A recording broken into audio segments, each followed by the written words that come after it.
All right, welcome back to the CEO pod, folks. I'm Jordan Ellis, and if you caught last week's episode on budgeting, where honestly we made spreadsheets sound almost cozy, today's chat is basically part 2 of your money glow up. Because here's the deal. Investing is not just for the high rollers in pinstripe suits with more passwords than friends.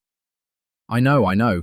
When you hear investing, you might picture someone in a glass office downtown, checking their stock portfolio between sips of a macchiato you can't pronounce. Maybe that's just me, mixing up movies and real life. But here's what I wish I'd known way sooner. You don't need a suitcase of cash to get started. Seriously, investing is just habit building. It's laying bricks, one at a time, to build something solid down the line. If you can set aside a $5 or even less, you can invest. No gatekeepers, no golden ticket required. There's this myth that you need thousands, that you need to be set before you make your money work for you. But with micro-investing apps and fractional shares nowadays, the door is basically always open, and trust me, it's not as intimidating as it sounds. Quick story. Back when I worked as a bank teller, saving tips from my weekend shifts, I'd usually dump any coins left in my pocket into this old jam jar under my bed.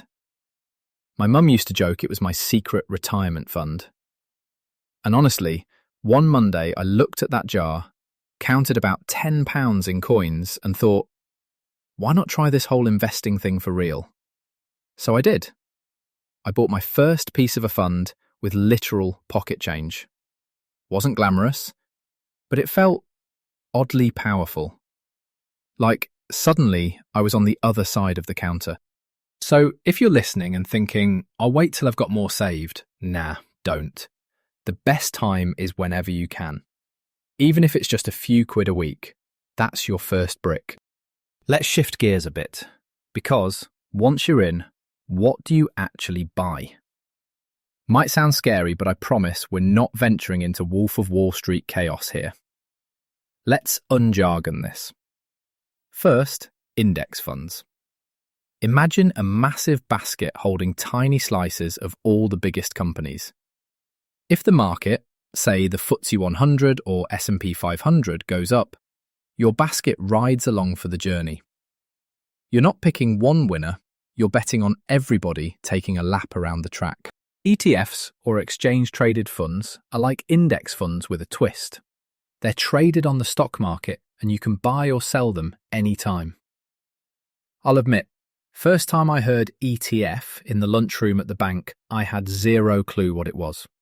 I thought it was some kind of office printer brand. I almost asked if we needed toner. But I finally worked up the nerve to ask a question. Felt silly, genuinely. And suddenly, this whole investing landscape made so much more sense. If you ever feel daft for not knowing, don't. Curiosity pays off, I promise. Now, compound interest. This one's the real magic. Let's make it simple. Take £100. Toss it in an index fund averaging 7% a year. Nothing fancy, no market timing magic. In 10 years, that £100 turns into about £197. Double it. And that's without doing a thing besides letting time do its thing. Compound interest is like planting a seed and coming back later to a blooming tree. Except, I don't know, you don't even have to remember to water it most days. The trick? Get started. Don't worry if ETF or index sounds alien now. You'll pick this up, and every silly question, and I've asked a fair few, gets you closer to making it yours. So, how do you get moving? Especially if you freeze up the minute you see a graph or a ticker symbol. Let's walk through it. Step 1. Pick a platform. There are tons now.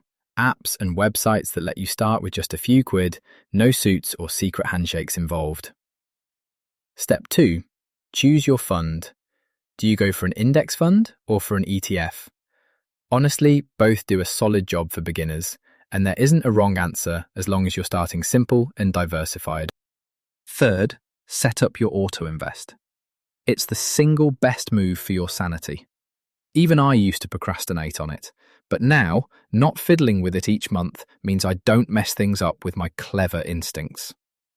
'Cause, let's be real, the most common mistake isn't picking the wrong stock, it's trying to outsmart the market, hopping in and out, chasing your mate's can't-miss crypto tip. Or sitting frozen, waiting for the perfect moment. That moment never comes. Slow and steady. Remember that jam jar story? That's the vibe. Let's pause with a quick shout-out. Listener Nikita Singh messaged after the CEO pod on routines, saying she started automating her own investments.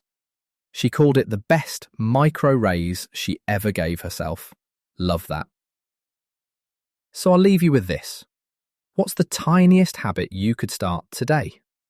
Even a $5 set up to go into a fund on payday. That's how it begins. Not with a leap, just one small step you barely notice.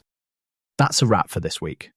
If you've got questions or if you fumbled your first investment, you're in good company. Next time, we'll tackle how to spot a fund that actually fits your goals. Keep showing up. Brick by brick, you're building something big. Take care and see you soon.